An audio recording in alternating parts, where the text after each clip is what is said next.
Hey, what's up guys? Welcome back. Today, we're going to be having a little look at the PTS patch notes. We've got some big old things are coming. There's a new mode, there's a new map, there's some rogue balance changes, there's some perk balance changes, some weapon balance changes, and some delicious snacks, maybe. But I shan't delay any further. Let's get into the video.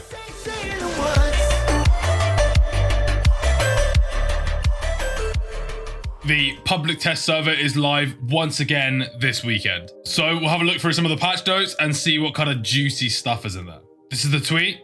So as always, they start with this block of text that explains what's going on. And then we get into what it is that they're looking to change.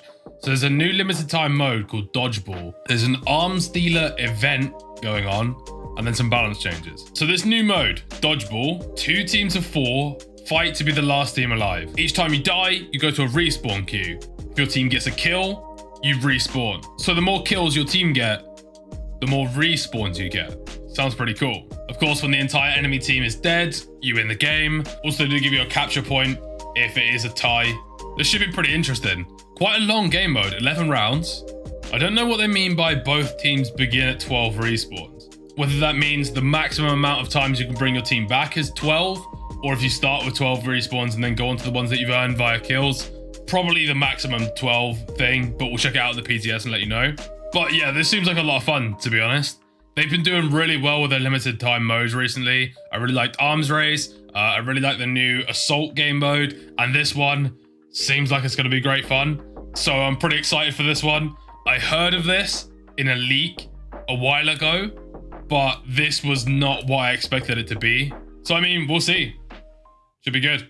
This mode is due to be played on District and Depot, which are the 2v2 maps, the smaller ones, and on Rooftops. So there's a new map coming out, Rooftops. That's got to be the pink building image that we've seen on the thumbnail of this video and on the header of the page. And I gotta say, from the little that we can see, it looks quite nice. I can't see a massive amount of elevation, but again, we'll try it in the PTS and let you know. But that should be really cool. It looks kind of like an ice cream shop right now. This new map will be used to play Wingman, Wingman Strikeout, Wingman Demolition, Trios, Trio Strikeout, and Trios Demolition, as well as Countdown. Doesn't mention Dodgeball on there, but I'm assuming that's because it mentions it here. Yeah, very cool. I'm impressed with the rate that they can get these maps out, to be honest. I think it's interesting how this Dodgeball 4v4 mode is to be played on the smaller maps. In a game mode where there's going to be staggered respawn, this might work really well.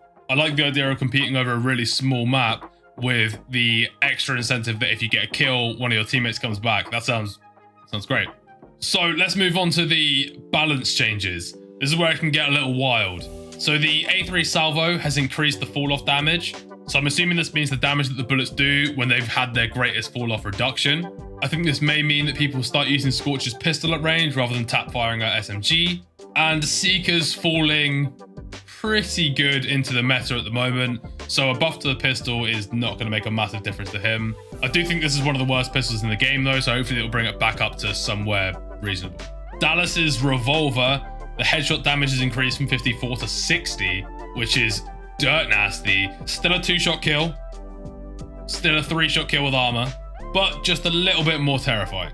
It'd be cool to see another character in the future with this gun, but for now, just Dallas is affected by this.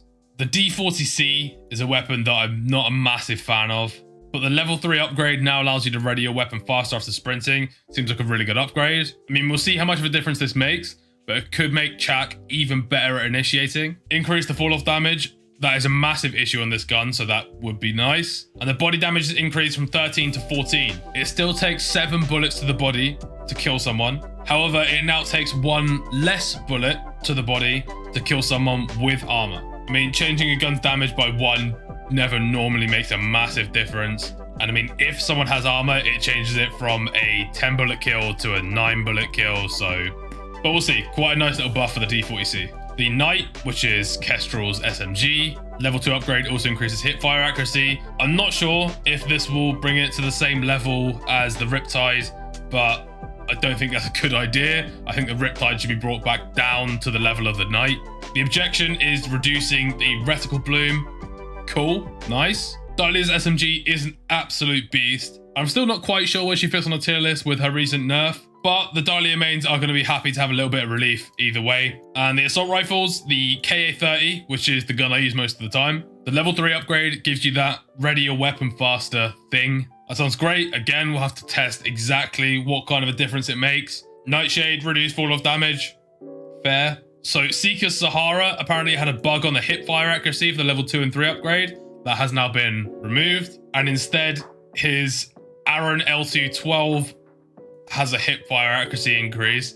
I wonder if they accidentally put it on the Sahara instead of the Aaron. Dahlia Entrenches MXR, the DMR, has increased fall-off damage. We'll have to see how much of an effect this has, but that could be massive.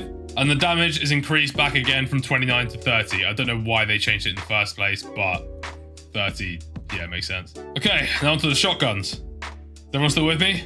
SKL6, level 2 upgrade now allows you to ready your weapon faster after sprinting. Nice, cool. The LMG now has bullet penetration. This could be absolutely nuts. Anvil mains are going to be licking their lips. Anvil is already one of the best 1v a lot characters out there. The fact that he can now pierce through enemies is going to make him even better. So yeah, we'll see. Level 1 aimed movement speed increase now correctly doesn't apply to the baseline weapon.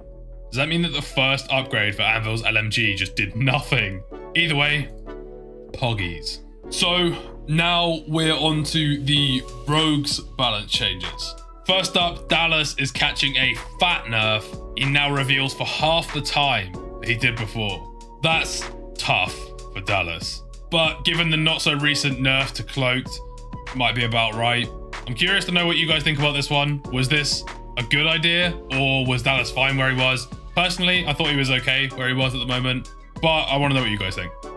Dima has resupply instead of replenish, so he's going to get them little boxes to pick up his grenades again.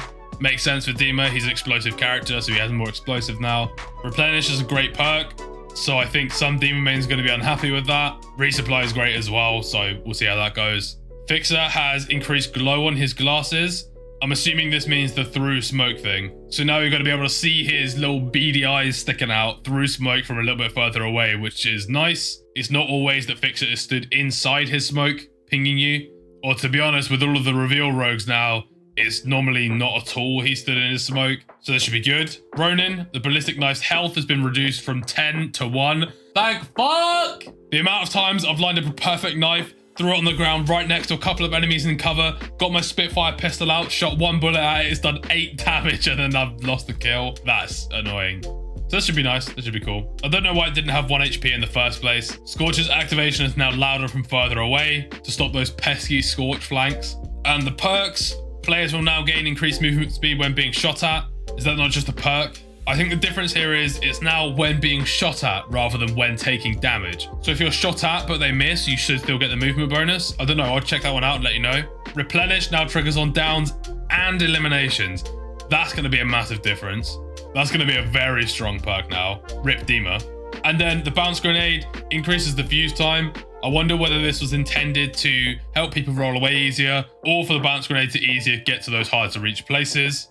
At the end of the day, it's going to do both, so it doesn't matter. And they swap the upgrades. So the first one increases the explosion radius and the second one increases the damage. And that is it for this iteration of the PTS. As I say, I'm going to jump into the PTS, bring you some content on that. We'll see what's going on, see what kind of ice cream they're selling at the old Paradise. As always, if you thought the video was poggies, give us a poggies.